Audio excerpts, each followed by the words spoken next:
네, 히브리서 오늘 두 번째 시간이고요. 제목은 너는 내 아들이라 라는 제목입니다. 히브리서 1장 4절에서 8절까지 말씀 보겠습니다. 히브리서 1장 4절에서 8절까지 말씀 같이 읽겠습니다. 그가 천사보다 훨씬 뛰어남은 그들보다 더욱 아름다운 이름을 기업으로 얻으심이니 하나님께서 어느 때에 천사 중 누구에게 너는 내 아들이라 오늘 내가 너를 낳았다 하셨으며 또 다시 나는 그에게 아버지가 되고 그는 내게 아들이 되리라 하셨느냐. 또 그가 맏아들을 이끌어 세상에 다시 들어오게 하실 때에 하나님의 모든 천사들은 그에게 경배할지어다 말씀하시며 또 천사들에 관하여는 그의 천사들을 바람으로 그의 사역자들을 불꽃으로 삼으시느니라 하셨으되 아들에 관하여는 하나님이여 주의 보좌는 영영하며 주의 나라의 규는 공평한 규이니이다. 아멘.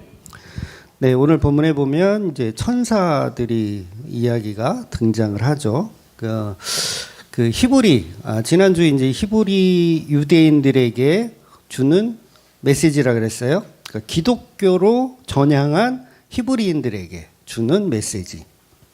그래서 히브리인들이 생각하는 유대인들이 생각하는 천사의 개념하고 우리 한국 사람이 생각하는 천사의 개념하고 같을까요? 다를까요? 다릅니다. 네, 달라요. 그렇게 보셔야 돼요. 다르게 보셔야 돼요. 그래서 한국 사람들이 생각하는 천사, 교회 다니는 사람도 마찬가지예요. 천사를 어떻게 생각하냐면 하나님의 편지를 가지고 이렇게 왔다 갔다 하는 배달부 정도의 수준으로 봐요. 그렇죠? 그래서 천사의 능력이라 그러면 뭔가 좀 이렇게 돌문을 이렇게 열어주는 그런 스타일의 어떤 천사. 그 다음에 예수님이 가셨다, 부활하셨다 이렇게 말해주는 어떤 그런 유의 사람. 특히나 성도에게 천사는 오히려 성도에게 천사가 꼼짝 못하는 존재로 우리는 생각하기도 해요. 그러니까 실제로 다락방이라는 그 이단에서는 천사 동행권이라는 걸 주장해요. 천사를 우리가 부릴 수 있다. 우리는 성도니까. 그러니까 실제로 우리가 천사보다 높은 게 맞거든요. 성경에도 그렇게 증언하고 있고요. 높으니까 어떻게 해요? 천사를 우리가 막 부릴 수 있다라고 생각해요. 그래서 막 시키죠. 일을 막 시켜. 그러니까 천사를 되게 하찮게 보는 게 우리 한국 사람들의 어떤 느낌이라는 거죠. 그냥 순진하고 착한 존재. 천사는 어떻다? 순진하고 착한 존재. 심부름이나 하는 그런 존재. 그래서 오늘 본문을 읽고 히브리인들은 우리와 다르게 생각한다는 거예요. 본문 똑같은 본문인데. 그러니까 천사의 개념은 결코 순진하고 무고한 그런 스타일이 히브리인들에게는 아니에요. 어떤 존재냐면 천사는 히브리인들이 생각하는 천사는 굉장히 어마어마한 힘을 갖고 어마어마하게 무시무시한 그런 존재예요. 천사는. 그래서 천사 한 명하고 히브리 백성 40만 명하고 싸운다 생각해 보세요. 누가 이길까요? 천사가 이겨요. 이해가 되세요? 40만 명하고 전투를 하잖아요. 천사 한 명하고. 그러면 초토화 된다고요. 40만 명은 초토화돼. 그러니까 히브리인들이 생각하는 천사의 개념은 순진하고 무궁한 그런 개념이 아니에요. 굉장히 무시무시한 개념. 그러니까 수천만 명을 학살할 수 있는 존재예요. 천사는. 그러니까 그 능력은 거의 하나님과 대등한 능력이에요. 천사 그러면 우리는 순진무궁인데 히브리인들이 생각하는 천사는 하나님과 대등한 능력을 가진 그런 존재. 그래서 구약에서도 하나님이 재앙을 내리실 때 그것들을 실행하는 존재가 누구냐면 천사가 실행하는 거예요. 그래서 에덴 동산에도 화염검을 들고 천사가 서 있는 거잖아요. 그럼 이 화염검이 불꽃검인데 이거 한 방 맞으면 우리는 뼈가루만 남는 거예요. 무서워요? 안 무서워요? 그러니까 이 천사는 순진무궁한 개념이 아니라는 거예요. 그리고 계시록에 보면 재앙을 내리는데 넷째 천사의 경우는 어떤 표현을 하냐면 태양을 타격할 수 있대요. 천사가 태양을 타격하고 달도 타격하고 별도 타격할 수 있대요. 그러니까 태양에게 충격을 줄 수 있는 존재, 천사라는 거예요. 그러니까 천사 우습게 보면 되겠어요, 안 되겠어요? 천사는 이렇게 태양을 부셔버릴 수도 있고요. 그 다음에 어둡게, 그러니까 태양을 부셔서 어둡게 만들 수도 있고, 그 다음에 9장 15절 계시록에 보면 천사가 사람의 3분의 1을 다 죽일 수도 있다. 다 진멸할 수도 있다. 라고 표현해요. 그러니까 천사는 실제로 능력이 있기 때문에 이 한강을 피로 변하게 만들 수 있어요, 없어요? 있어요. 피로 만들게 변할 수도 있고 아예 그 강물을 다 말라버리게 할 수도 있어요. 그러니까 그런 존재라고 생각하고 1장 7절을 보면 이렇게 되어 있죠. 1장 7절이 또 천사들에 관하여는 그는 그의 천사들을 바람으로 그의 사역자들을 불꽃으로 삼으시느니라. 그러니까 뭐야? 바람으로도 쓰시고 불꽃으로도 쓰신다는 거예요. 재앙을 내릴 때마다 천사가 나타나서 어떻게 해요? 태풍과 번개로 이 세상을 쓸어버리는 어마무시한 존재가 바로 천사라는 거죠.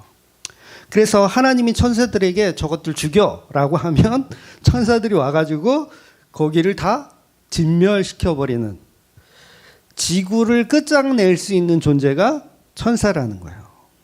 그러니까 천사 한 명이면 돼요.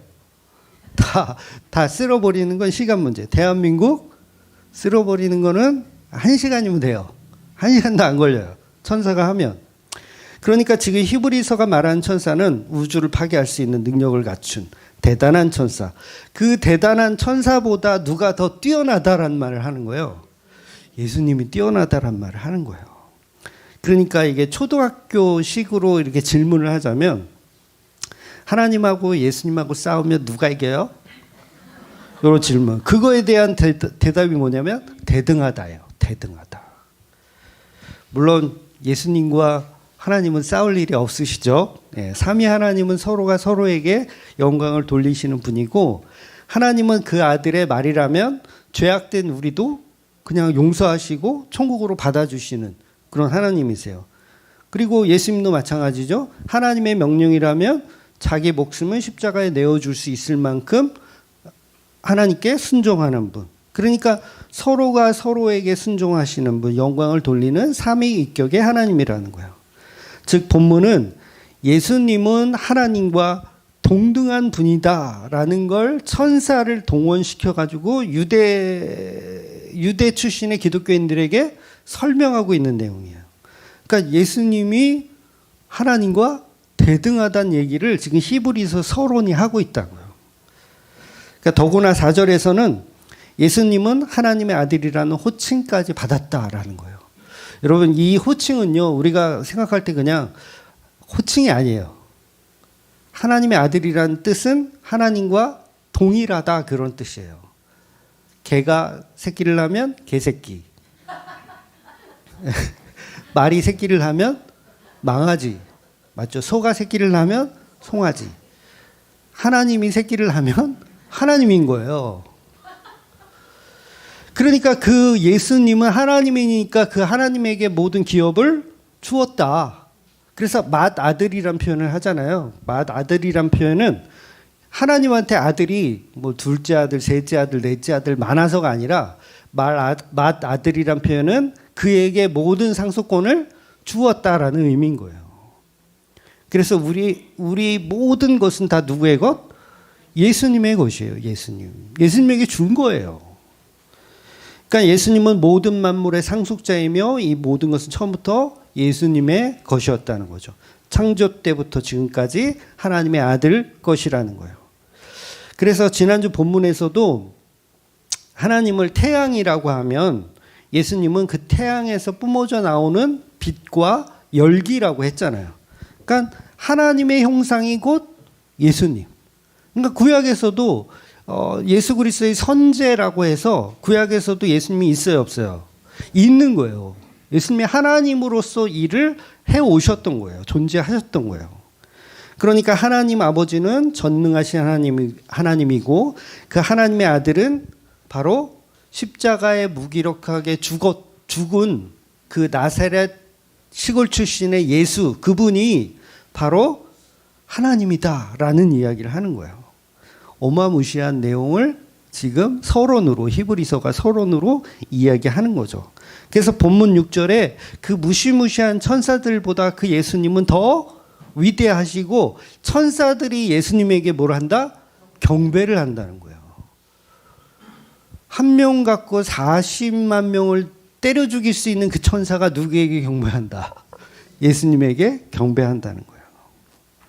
태양을 부술 수 있고 달을 부술 수 있는 그 천사가 예수님 앞에서는 꼼짝도 못하고 경배한다는 거죠. 그러니까 지금 유대교 출신의 이 기독교인들이 유대교회한테 핍박당하고 로마한테 핍박당하고 이러고 있잖아요. 그러고 있는데 그 위대하신 예수님을 배교한다는 것은, 기독교를 버리고 다시 유대교로 돌아간다는 것은 정말 어리석은 짓을 하는 것이다라는 이야기를 서론적으로 하고 있는 거예요. 저와 여러분도 기독교를 믿다가 아니면 처음 교회를 다니기 시작했다가 떠나려고 할 때가 혹시 있지 않으셨어요? 저는 있었거든요. 저는 20대 초반에 그런 경험을 했어요. 그래서 교회를 다녀봐야 뭐 생기는 것도 없고 별로 없네. 다시 절로, 실제로 다시 절로 들어갔어요, 저는. 그러니까 예수님은 나에게 힘을 주지 않는 것 같아. 그러니까 예수님은 능력도 없는 것 같고 뭔가 해주는 것이 없는 것 같아. 그리고 반항심의 교회를 떠났죠.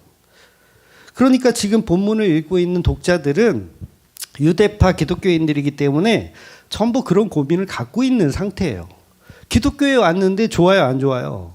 안 좋아요. 유대인들은 배신자라고 손가락질하죠. 툭하면 돌로 칠라 그러죠. 유대인들은요, 툭하면 돌로 칠라 그러는 거예요. 그러니까 네로 황제는 그 당시 어마어마한 아주 폭군이었잖아요. 그러니까 기독교인들은 벌레 잡아 죽이듯이, 그러니까 사람을 태워서 횃불로 사용했다 그래요. 사람을 태워 죽이고 기독교인들을 사자 먹잇감으로 주고, 경기장에서 이렇게 뭐예요 그거, 경기장에서 이렇게 사자 풀어놓고 그걸 즐기잖아요. 그런데 예수님이 계시다면 왜 우리를 도와주지 않는가? 나중에 11장에 보면 아시겠지만 거기도 이런 표현이 나오거든요. 톱으로 켠다라는 표현을 해요. 톱으로 사람을 켜서 죽인대요. 그러니까 기독교인이 되면 그런 일을 당하는 거야. 그러니까 히브리서 기자가 그렇다고 하더라도 어떻게 해야 된다? 기독교를 버리면 안 된다라는 얘기를 하는 거야. 근데 우리는 뭐 톱으로 켜는 일이 없더라도 교회 다니면서 일이 잘 풀리지 않으면 예수님 도대체 뭐 하는가? 이렇게 생각하잖아요. 예수님 도대체 뭐 하는가? 내가 지금까지 낸 헌금만 쳐 잡숫고 도대체 뭐 하는가? 아무것도 해주는 게 없는가? 그러려면 차라리 유대교로 다시 돌아가는 게 낫겠다라고 생각하는 그런 사람들에게 히브리서가 지금 언약에 대해서 이야기하고 있는 거예요. 그래서 히브리서 기자는 그 나세렛 예수님이 바로 하나님의 아들이야. 천사들에게도 너는 내 아들이라 말한 적이 없는데 예수님에게만 유일하게 너는 내 아들이라 말씀하시는 것이야. 그런데 우리가 어떻게 그 기독교를, 천사보다 뛰어난 하나님의 아들을 믿는 그 믿음을 버리고 기독교를 배신할 수가 있겠어? 그런 어리석은 행동은 절대로 하지 마라. 정말 어리석은 것이다 라고 이야기를 하는 거죠. 그러니까 예수님의 위대함을 계속해서 찬양해라, 전해라 라고 얘기하는 거예요. 이렇게 위대하신 분을 어떻게 우리가 버릴 수 있는가? 핍박 따위는 걱정하지 말라고 이야기하는 거예요. 그런데 본문에서요, 이상한 게 한 가지가 있어요. 여러분 찾으셨는지 모르겠지만 5절에 보면 이제 이런 표현이 있죠. 5절 보면 하나님께서 어느 때에 천사 중 누구에게 너는 내 아들이라 오늘 내가 너를 낳았다 하셨으며 또다시 나는 그의 아버지가 되고 그는 내게 아들이 되리라 하셨느니라. 그러니까 우리가 조금 이제 전에 찬양도 불렀잖아요. 너는 내 아들이라는 찬양. 이것도 불렀지만 천사를 하나님이 하나님의 아들이라고 호칭한 적이 성경에 진짜 없나요? 그러니까 너는 내 아들이라, 이 호칭을 히브리 기자는 예수님에게만 하셨다 이거잖아요. 지금 본문이 예수님에게만 너는 내 아들이라고 하셨다. 그런데 여러분 성경을 찾아보면 정말 천사에게 하나님의 아들이라는 호칭을 해주신 적이 없냐고요. 잘 모르세요? 큰일 났네. 욥기 강해를 다시 시작해야 되겠네. 여러분 우리가 욥기를 봤으니까 이게 생각이 나실 거예요. 욥기 1장 6절에 보면 이런 표현이 있어요. 하루는 하나님의 아들들이 와서 여호와 앞에 섰고 사탄도 그들 가운데 온지라. 여기서 말하는 하나님의 아들들은 누구예요? 예수들인가요? 아니죠. 천사들을 표현하는 거예요. 분명히 여기서 말하는 건 천사고 천사를 분명히 하나님의 아들들이라고 욥기에서는 호칭을 했어요. 2장 1절을 보면 욥기 2장 1절을 보면 또 하루는 하나님의 아들들이 와서 여호와 앞에 섰고 사탄도 그들 가운데 와서 여호와 앞에 서니 분명히 성경은 천사를 하나님의 아들이라고 표현을 했습니다. 그것도 욥기에서만 2번이나 서론에서. 그러니까 천사들뿐 아니고 그러면 하나님은 이스라엘 민족에게 너는 내 아들이라라고 말한 구절이 있을까요, 없을까요? 있을 것 같죠, 왠지. 욥기를 봤으니까 그것도 있을 것 같아요. 그래서 출애굽기에 나와요. 우리 출애굽기 강의 다 했어요. 출애굽기 강의 4장, 출애굽기 강해가 아니라 출애굽기 4장 22절에 보면 너는 바로에게 이르기를 여호와의 말씀에 이스라엘은 내 아들 내 장자라. 이렇게 말씀하셨어요. 이스라엘 백성이 내 아들이다라고 하나님 말씀하셨어요. 이게 출애굽기만 나온 게 아니고요. 호세아서 11장 1절에도 나오고요. 거기도 이스라엘 민족은 내 아들이라는 표현을 합니다. 그리고 사무엘하 7장 14절과 역대상 28장 6절에 보면 다윗과 솔로몬을 너는 내 아들이라 하나님이 표현을 하세요. 그리고 결정적으로 오늘 본문이 시편 2편 7절을 인용한 구절이거든요. 시편 2편 7절은 같이 한번 읽어볼게요. 네.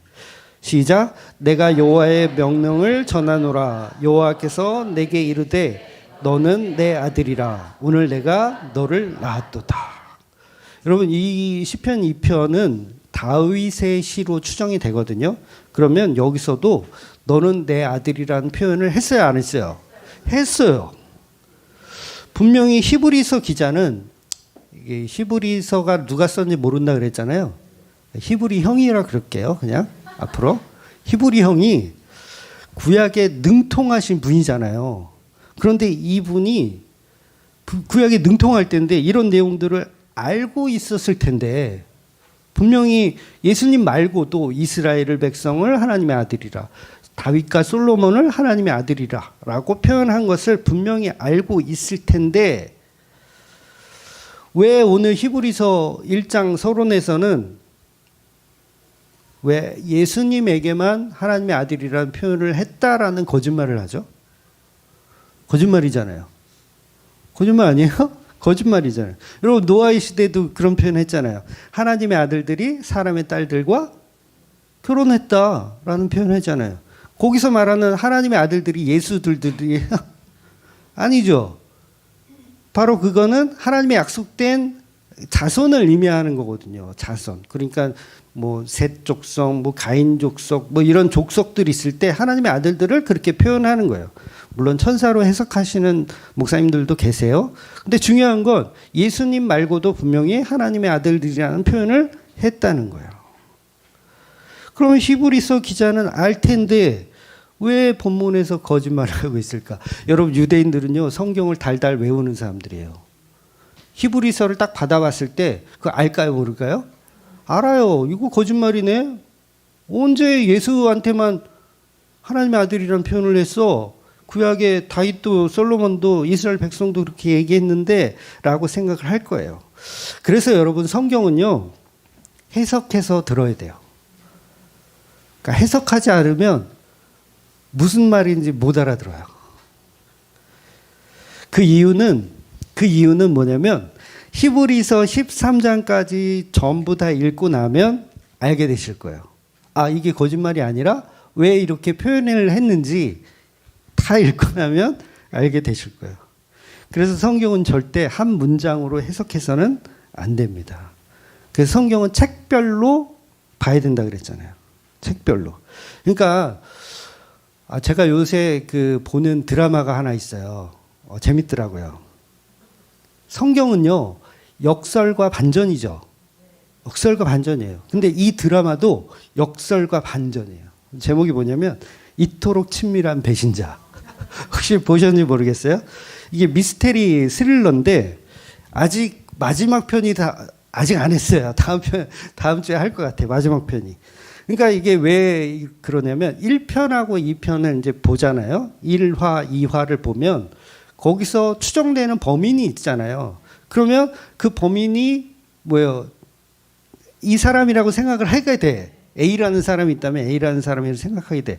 그러면 3화, 4화 지나면서 그 범인이 다른 대상으로 또 바뀌어. 이 사람 아닌 것 같아. B인 것 같아. 아니야, C인 것 같아. 계속 이게 전개돼요. 반전에 반전. 그러니까 1화와 2화만 보고 10회까지 있는데 1화만 2화만 보고 누가 범인이다라고 특정하면 돼요, 안 돼요? 안 돼요. 그래서 성경은 전체 히브리 전체 1장부터 13장까지 다 읽고 나서 해석을 해야지 그냥 1장 이 서론만 보고 나서 이건 이런 거야 라고 해석하면 돼요, 안 돼요? 안 되는 거예요. 그래서 가급적이면 이건 하나의 글이다라고 생각해야 된다는 거예요. 하나의 글. 그래서 사실 설교도요, 강의 설교만 해야 돼요. 하나의 글로 계속. 왜냐하면 이렇게 하나만 탁 꺼내가지고 하잖아요? 그러면 엉터리 이야기를 할 수밖에 없어요. 그러니까 예를 들면 우리가 정말 잘못 오해하고 있는 그런 성구들 있잖아요. 예를 들면 내 시작은 미약하였으나 내 나중은 심히 창대하리라. 이걸 교회마다 걸어놓고 자기들이 자의적으로 해석한 내 인생은 지금 이렇게 막 못 살고 이러지만 나중에는 잘 살 거다, 창대해질 거다라는 용도로 사용을 하잖아요. 근데 욥기를 1장부터 쭉 끝까지 읽어보면 그 얘기가 아니라는 걸 알게 되는 거예요.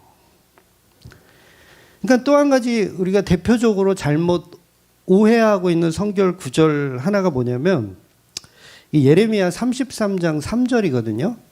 있나요? 네, 같이 한번 읽어볼게요. 시작. 너는 내게 부르짖으라 내가 내게 응답하겠고 내가 알지 못하는 크고 비밀한 일을 내게 보이리라. 아멘. 기도원 같은 데 가면요 거의 90% 이상 이 문구가 걸려 있어요. 그러니까 예배당 앞에 커다랗게 너는 내게 부르짖으라 내가 내게 응답하겠고 내가 알지 못하는 크고 비밀한 일을 내게 보이리라. 그럼 어떻게 하나님께 크고 비밀한 일을 볼 수 있도록 개처럼 부르짖어라. 개처럼 부르짖어라. 그러면 하나님이 응답하실 것이고 생각지도 못했던 크고 비밀한 일들을 내게 보여주실 것이다.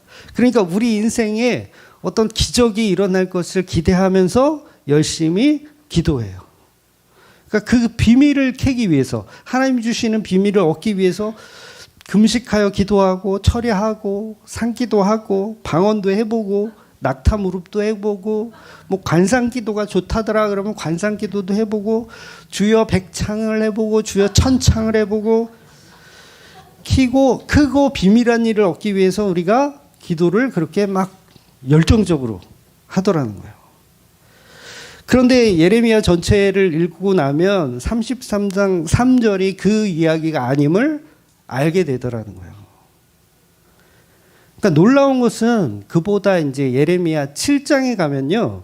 정반대되는 이야기들을 하거든요. 7장에 가면 예레미야 7장 4절을 제가 읽어 드릴게요. 너희는 이것이 여호와의 성전이라 여호와의 성전이라 여호와의 성전이라 하는 거짓말을 믿지 말라. 여호와의 성전이라는 거짓말을 믿지 말래요. 이거 지금 이 신약의 사람이 아니라 구약의 선지자예요. 예레미야. 구약의 선지자인데 여호와의 성전을 향해서 여호와의 성전이라 하는 거짓말을 믿지 말라는 거예요. 감히 그 예루살렘 성전 얼마나 멋져요. 그 성전을 가리켜 하나님 없다. 예레미야 장난 아니에요. 장난이에요. 장난 아니에요. 이 사람. 주일날 11시에 예배 드리는데 대형교회에서 버스로 온 동네 마을에 있는 교인들을 다 태워가지고 버스를 태워가지고 대형교회에 이제 11시 예배 드리려고 딱 이렇게 사람들을 내려. 근데 그 성전 앞에 딱 서가지고 예레미야 선지자가 이 예배당에 하나님 없다. 하나님 없다. 하나님 없다. 이 거짓말을, 그러니까 여기에 하나님 있다라는 거짓말을 믿지 마라. 이렇게 얘기하는 거예요. 장로님 나와가지고 멱살 잡겠어요? 안 잡겠어요? 멱살 잡겠죠? 그리고 11절에 보면 이 부분은 이제 예수님도 인용을 하셨어요. 이 예레미야의 이 이야기를 인용하셔서 이렇게 표현합니다. 그래서 노끈으로 채찍을 만들어서 이렇게 막 때려 부실 때 그때 인용을 하시거든요. 11절 보면 내 이름으로 일컬음을 받는 이 집이 너희 눈에는 도둑의 소굴로 보이느냐. 보라, 나 곧 내가 그것을 보았노라. 여호와의 말씀이니라. 라고 하신 하나님 말씀을 예수님도 인용을 하시는 거예요. 그리고 문제는 이제 16절이에요. 16절. 이거는 같이 읽어봐야 돼. 16절. 우리 7장 16절. 그런즉 너는 이 백성을 위하여 기도하지 말라. 그들을 위하여 부르짖어 구하지 말라. 내게 간구하지 말라. 내가 내게서 듣지 아니하리라. 여러분 7절하고 33장 3절하고 정반대죠. 33장은 방금 우리가 봤지만 너는 내게 부르짖으라. 내가 응답하고 하겠고 크고 비밀한 일을 보이리라. 앞에서 7장에는 이 백성을 위하여 부르짖어 기도하지 마라. 내게 간구하지 마라. 내가 듣지 아니하겠다. 어느 구절이 맞아요? 7장이 맞아요? 33장이 맞아요? 여러분 그 교회 이렇게 기도원 다니면서 7장 16절이 붙어 있는 교회나 기도원을 보신 분 아마 없을 거예요. 근데 둘 다 하나님의 말씀이에요. 그럼 둘 다 하나님의 말씀인데 이 백성을 위하여 기도하지 말라는 하나님의 말씀이죠. 그러면 어떻게 해석할 거야? 그래서 어떤 사람들은 이제 얼마 전에 그 종교개혁 주일날 강화문에 나가서 200만 명이 모여서 우리 부르짖어 기도해야 된다. 그래서 너희가 원하는 법을 세상의 위정자들도 이제 정신을 차리고 교회를 위해서 뭔가 좀 크고 비밀한 일을 우리에게 보여주실 거다. 그리고 우리 부르짖자 크고 비밀한 일을 보여주실 거다라고 200만 명이 모여서 가려고 해요. 그런데 저 같은 사람은 그 사람들이 이제 33장을 가지고 나가려고 하는 거고 저 같은 사람은 7장의 말씀처럼 이 백성을 위하여 부르짖어 기도하지 마라. 강하면 가지 마. 깔려주고. 하나님께 간구하지 마. 하나님은 우리의 기도를 듣지도 않으셔. 같은 성경인데 왜 다르냐고요. 그러면 둘 다 성경이니까 절반은 33장을 걸어 놓더라도 한 절반은 7장 16절을 걸어 놔야 되는데 7장 16절을 걸어 놓는 교회는 없다고요. 그러니까 이게 말씀의 해석을 못 하는 거예요. 아마 그렇게 걸어 놓는 교회가 있다면 7장 16절을 걸어 놓는 교회가 있다면 아마 욕을 바가지로 먹을 겁니다. 너는 내게 부르짖어 기도하지 마라. 여기 딱 써놔봐. 너는 내게 부르짖어 기도하지 마라. 그러니까 왜 서로 다른 이야기를 하냐면 그건 다른 이야기가 아니라 복음의 순서를 이야기하고 있는 거예요. 복음의 순서. 즉 7장에 기도하지 말라는 말이 사실은 서론적으로 이것이 정상적인 모습이에요. 정상적인 거. 저와 여러분은요. 이스라엘을 위해서 또한 대한민국을 위해서 기도하지 않는 게 정상적인 겁니다.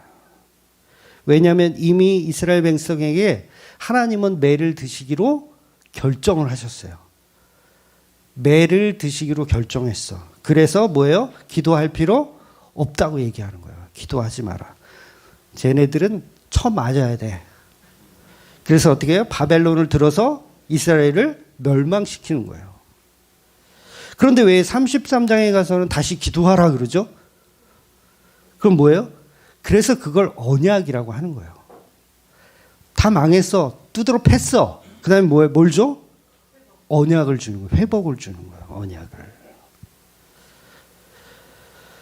그래서 이스라엘 백성이 이스라엘 백성을 내가 버렸으니까 바벨론을 들어서 예루살렘을 부셔버릴 거니까 기도할 필요 없다라고 얘기하는 거예요. 기도하지 마. 소용없어. 그래서 실제로 남유다는 바벨론에 의해서 완전히 멸망을 당합니다. 포로로 끌려가고요. 그 다음에 성전도 파괴되고 전부 누가 하시는 거예요? 하나님이 하시는 거예요. 그러니까 선지자는 중간에서 기도할 필요도 없어요. 하나님이 하시는 일이기 때문에. 물론 예레미야는 이스라엘을 사랑하기 때문에 기도하려고 하지만 하나님은 기도하지 마. 소용없어. 그렇게 얘기하시는 거죠. 하나님이 대한민국을 망하시게 하실 거면 우리는 기도해도 소용이 없는 거예요. 결국 예레미야는 남유다의 멸망을, 바벨론의 멸망을 다 봐요. 완전히 망하는 것을 전 과정을 다 지켜보는 선지자입니다. 그렇게 이스라엘 백성들은 바벨론에 1차 침략을 당하고 2차 침략을 당하고 나서 하나님은 예레미야에게 뒤늦게 33장에서 이제 기도하라 얘기하는 거예요.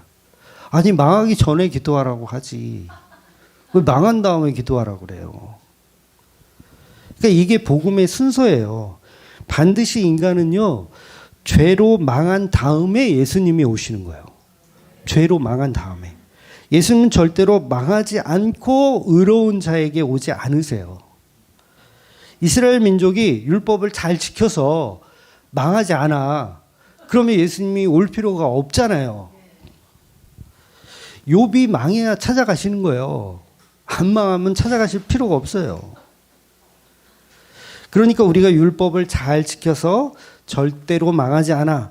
그럼 예수님이 올 필요가 없어. 그런데 우리는 전적 타락이 이미 결정되어 있는 상황이기 때문에 뭐가 필요하냐면 언약이 필요한 게 아니라 회초리가 필요한 거예요. 회초리. 우리를 망하게 하는 바벨론이 우리에게 필요한 거예요. 그러니까 우리는 그 바벨론을 보면서 기도하지 마라, 기도하지 마라 라고 이야기하는 거죠. 그래서 복음은 그 망한 자들, 저와 여러분에게 완전히 바벨론에게 두드러 맞고 완전히 거지가 된 그 상태에서 뭘 주는 거예요? 언약을 주는데, 새 언약을 주는데, 새 언약의 개념은 뭐냐면 메시아예요. 메시아. 너희들이 율법 지켜서 이 새 언약을 이루는 게 아니라 메시아를 내가 보내줄게. 그래서 예수님 그러잖아요. 나는 의인을 부르러 온 것이 아니라 죄인을 부르러 왔다. 그러니까 죄인은 뭐예요? 조 터져야 되죠. 회초리로 맞아가지고 조 터져야 되죠. 그 죄인을 부르러 온 거예요. 얼마나 처맞았는지 그냥 훌쩍거리고 있는 거야. 나를 왜 때리는 거야? 이렇게 훌쩍거리고 있을 때 메시아가 오시는 거예요. 그래서 메시아가 오셔서 저와 여러분의 죄를 사하여 주시고 회복하여 주시는 이야기가 복음의 전체적인 줄거리라는 거죠. 그래서 복음의 회복은 이스라엘 백성들이 율법으로 마음을 돌이켜서 회개하는 방식이 절대로 아니라는 거예요. 지금이라도 여러분 하나님 말씀에 순종해서 율법적으로 훌륭한 사람이 되어서 그런 훌륭한 성도가 되어야 합니다라고 가르치는 교회는요. 거짓 선지자 교회예요. 거짓 선지자. 이거 정말 잘 분간하셔야 돼요. 그래서 기독교가 말하는 회개는요. 종교적인 잘못에 대한 뉘우침이 아니에요. 다시 죄를 짓지 말자 이런 식으로 가는 건요. 기독교가 아닙니다.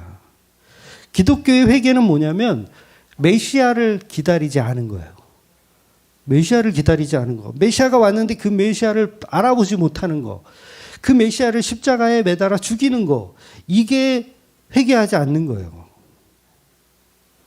그래서 우리는 우리 힘으로 죄를 끊어낼 수 없습니다. 그러니 우리는 메시아가 필요합니다라고 하는 이것을 인정하는 사람들이 회개한 성도라고 하는 거예요. 그러니까 베드로가 예수님 찾아가셔서 그러잖아요. 네가 나를 사랑하느냐? 했을 때 베드로는 거절하는 거예요. 나 사랑 못해요. 그러니까 예수님이 너 나 아가페로 사랑할 수 있니? 했더니 베드로는 아가페 사랑은 못하고요. 필레오 정도는 제가 할 수 있어요. 라고 하는 거. 거절이에요. 그래서 내 능력으로는 사랑이 없다. 라고 하는 그 자체가 회개인 거예요. 그러니까 예수님이 너 회개했구나. 내 양을 먹이라. 내 양을 치라. 근데 거기서 베드로가 저는 아가페 사랑 할 수 있지요? 저는 그 정도는 예수님이 하나님의 말씀이기 때문에 저는 사랑할 수 있죠? 저는 하나님도 사랑하고 이웃도 사랑하는데 예수 정도야 못 사랑하겠어요? 이러고 나오면 그건 회개한 게 아닌 거예요. 근데 저는 못해요. 그런 사랑이 없네요. 라고 했을 때 그걸 회개했다라고 하는 거예요. 그런데 우리가 정말 기독교를 잘못 이해해서 하나님의 말씀에 순종하고 하나님을 사랑하고 이웃을 사랑해야 마치 회개한 것처럼 오해를 하더라는 거예요. 나는 죄를 끊어낼 능력이 없습니다. 그러니 예수님의 은혜가 필요합니다.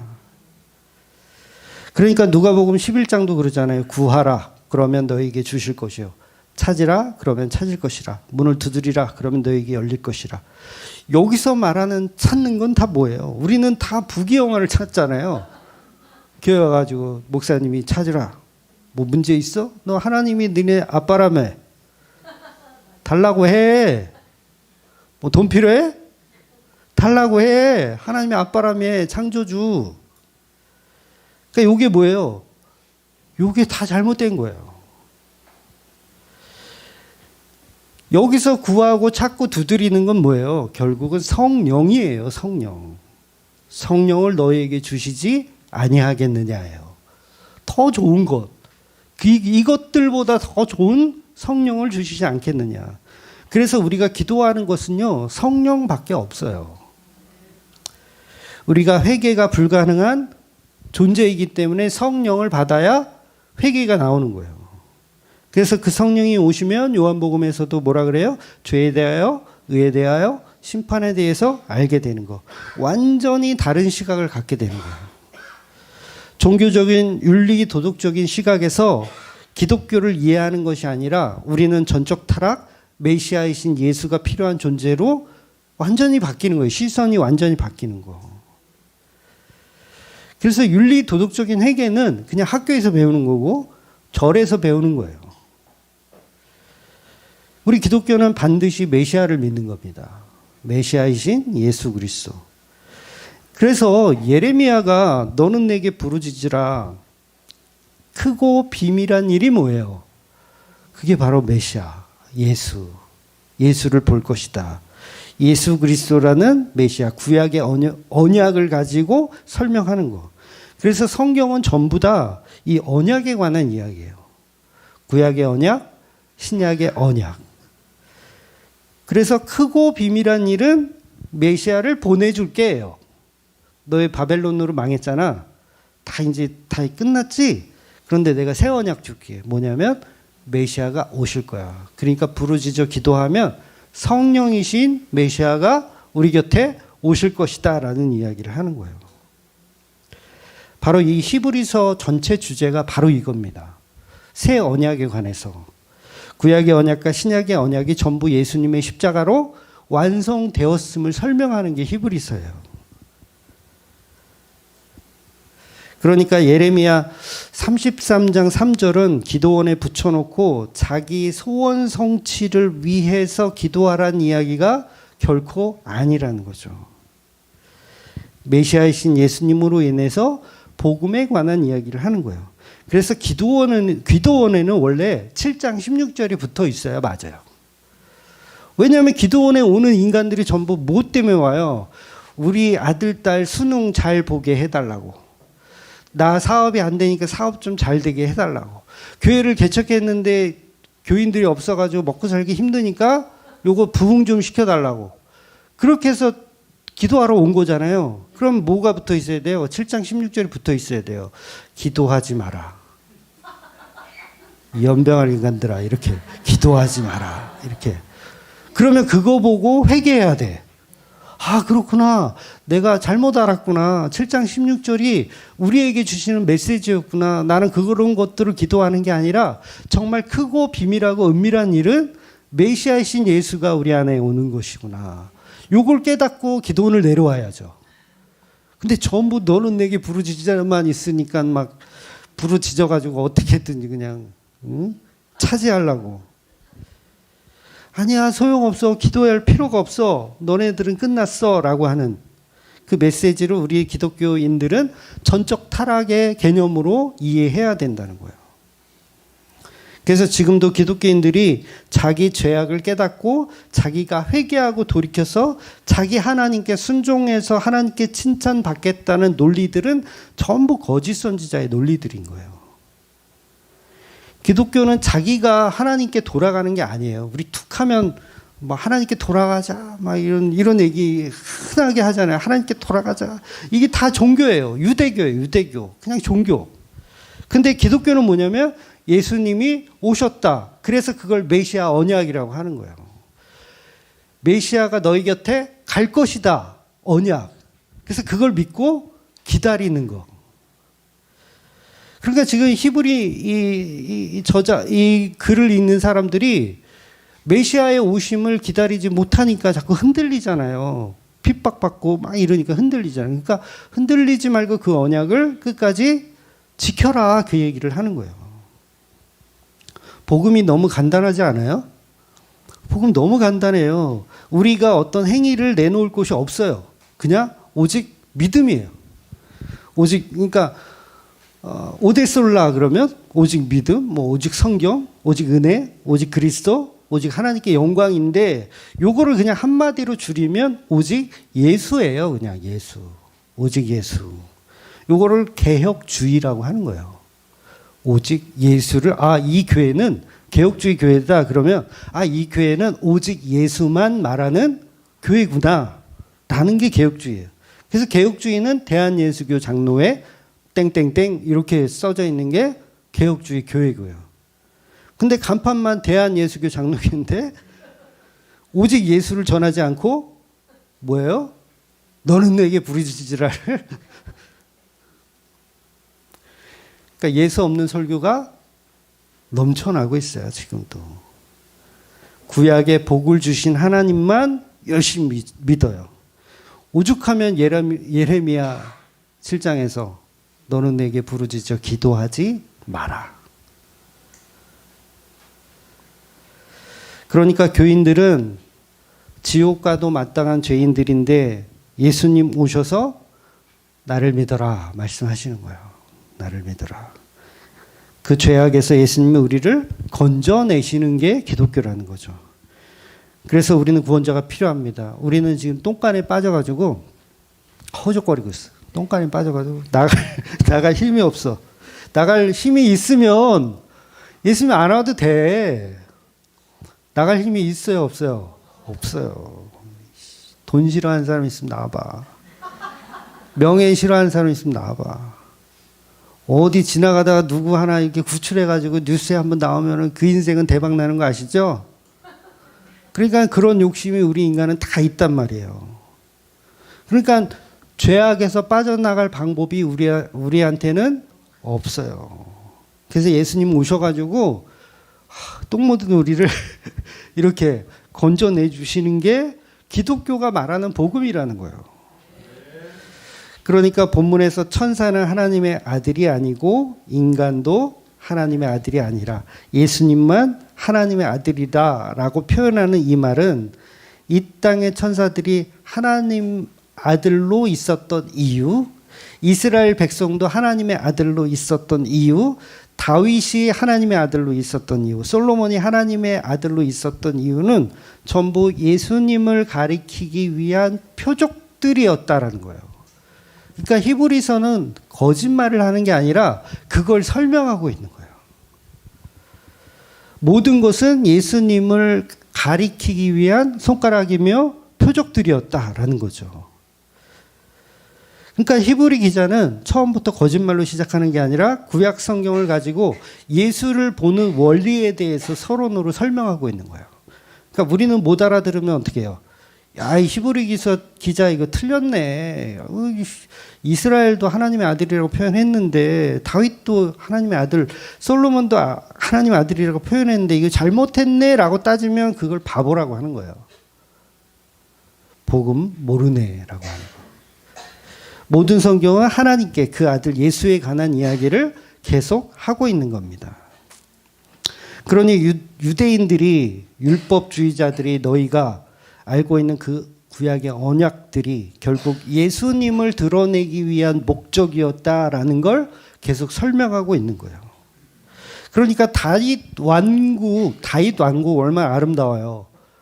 솔로몬의 그 평화의 시대, 그런 거를 꿈꾸면서 뭐예요? 그런 거를 꿈꾸면서 여전히 메시아를 기다리지 않고 다윗 왕국을 기다리고 있는 너희가 잘못된 거라는 거죠.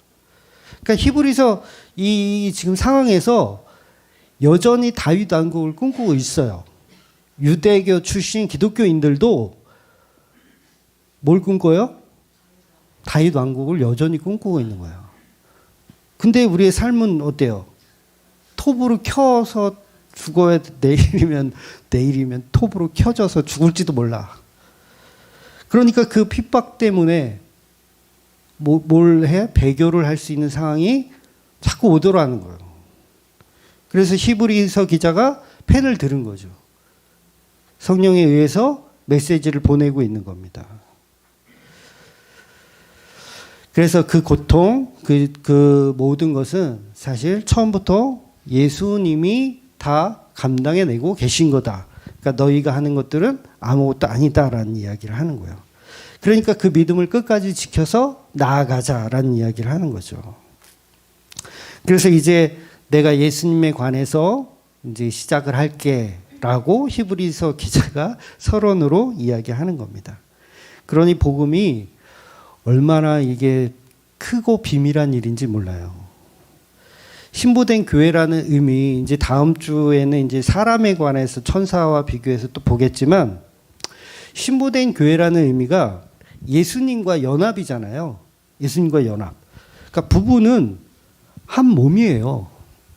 그러면 이 높고 낮음의 개념이 사라져요. 그래서 나이 차이가 많이 나는 이 부부들도 이제 그런 부부 있거든요. 나이 차이 많이 나는 부부들도 있지만 처음에 사귈 때는 굉장히 어색하고 나이 차이 많이 나니까 이 어린 쪽에서 좀 조심스럽고 막 그런 게 있잖아요. 근데 한 10년 살아보세요. 똑같아. 그냥 친구야. 그래 안 그래요? 친구야. 그러니까 예수님이 우리와 부부이기 때문에 사실은 하나님이 천사보다 우리를 높게 여기시는 거예요. 누구 때문에? 예수님 때문에. 우리가 훌륭해서가 아니라. 그래서 시편 8편에도 보면 이렇게 표현하고 있거든요. 그를 하나님보다 조금 못하게 하시고 영화와 종기로 관을 씌우셨나이다. 주의 손으로 만드신 것을 다스리게 하시고 만물을 그의 발 아래 두셨으니.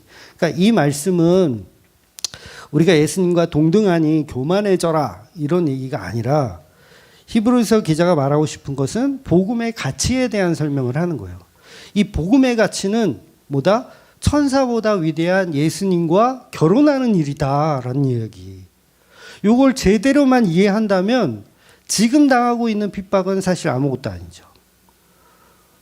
이 설명이 이해가 되세요? 천사보다 위대한 그 예수님과 우리가 부부가 된다라는 거. 그러면 이거는 어마어마한 복음의 메시지잖아요. 그런데 이걸 버리고 유대교로 다시 돌아간다? 예수님과 연합된 신부의 모습을 버리고, 야, 이건 말이 안 되는 거야. 그래서 예수님이 우리의 모든 것 되신다. 우리의 첫 열매이시고, 예수님이 우리의 큰 맏아들이시며, 예수님이 우리 남편이시고, 예수님이 우리의 아버지란 표현을 하셔도 돼요. 예수님이 우리의 아버지이시고, 우리의 대장이시며, 우리의 11조이시며, 우리의 머리이시며, 우리의 재물, 번제로 드리는 그 재물이시며, 우리의 전부, 그 믿음의 모든 것이라는 거예요. 하나님은 예수님을 통해서 모든 말씀을 완성하셨기 때문에 예수님은 선지자 중에서 최고이시고 보혈의 피로 성도들을 씻기고 계신다고 하셨죠. 네, 그런 표현 나오잖아요. 그것도 뭐예요? 제사장의 역할을 하고 계시다. 그러니까 오늘 본문에서는 모든 인간보다 뛰어난 천사보다 위대하신 예수님. 그러니까 예수님은 모든 성도의 왕이라는 이야기를 하는 거예요. 그러니까 본문이 서론적으로 이제 이게 13장까지 계속 이어지지만 예수님은 선지자이시며 제사장이시며 왕이시다라는 이야기를 계속 하게 되는 거예요. 그분을 믿는 것이 고작 이 땅에서 존재하는 것들을 믿는 것보다 뭐 비슷하냐? 이건 엄청난 일이야 라는 이야기를 하는 거죠. 그런데 우리가 어떻게 예수님의 십자가 복음을 가치 없게 여길 수가 있는가 라는 질문을 하는 거죠. 감옥 보낸다고 안 믿어? 사자밥이 된다고 안 믿어? 예수 믿으면 별것 없다고 해서 안 믿어? 물론 오늘날은 예수 믿는다고 해서 감옥을 보내지도 않고 사자밥으로 보내지도 않아요. 보낸다 그러면 다 기독교 다 망하는 거지 뭐. 그러니까 요즘 사람들은 그렇게 편한데도 예수를 안 믿어. 그러니까 저는 유튜브에 설교를 올리다 보니까 진짜로 욕하는 사람들이 있거든요. 욕하는 사람들이 있어요. 여러분들은 생각을 안 하시겠지만 저는 10년 넘게 그런 욕을 먹고 있거든요. 그러니까 최근에도 이제 200만 성도 그거 잘못됐다고 제가 몇 번을 얘기를 했잖아요. 그러니까 피드백이 와요. 200만 성도를 폄하하지 마라 막 이러면서. 그러니까 교회들은 지금까지 한국에서 기업이 되어 가고 있는 거예요. 기업. 힘을 키우고 덩치를 키워가고 있는 거죠. 근데 진짜 성도는 한 세대가 지나갈수록 점점 줄어드는 게 당연한 겁니다. 왜냐하면 그게 크고 비밀하고 은밀한 일이기 때문에 그래요. 여러분 비밀이라 그랬죠? 비밀이고 은밀하다 그랬죠? 근데 모든 인류가 다 믿어. 그럼 그게 크고 은밀하고 비밀한 거예요? 아니죠. 크고 은밀하고 비밀하다는 얘기는 극소수의 사람들만 이해하는 메시지라는 거예요. 극소수. 그러니까 많은 사람들이 가는 큰 길로 가는 종교. 그거는 아닌 거예요. 그러니까 기독교 안에서도 이게 기독교라는 종교가 있고 진짜 복음이 있는 거예요. 그러니까 십자가에 죽으신 나사렛 예수만 하나님의 아들이구나라는 것을 믿는 그 비밀. 그래서 구약에서 나오는 그런 고아와 가부와 이방인, 요게 누구라 그랬어요? 저와 여러분이라 그랬잖아요. 그러니까 이들이 전부 무엇이 없는 존재들. 과부는 뭐예요? 남편이 없어.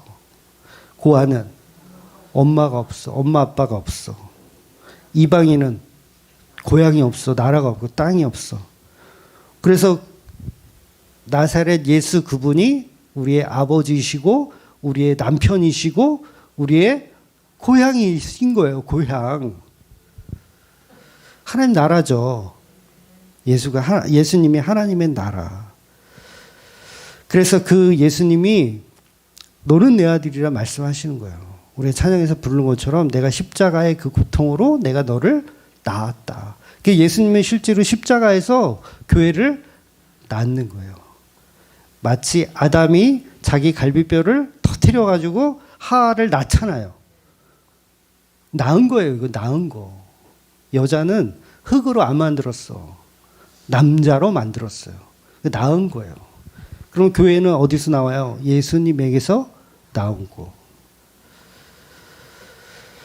그래서 예수님을 통해서 그 복음이 완성되었음을, 십자가의 고통으로 우리를 낳았음을, 그래서 날마다 그 십자가만 믿고 사시는 저와 여러분이 되시기를 주의 이름으로 축원드립니다. 아멘. 기도하겠습니다.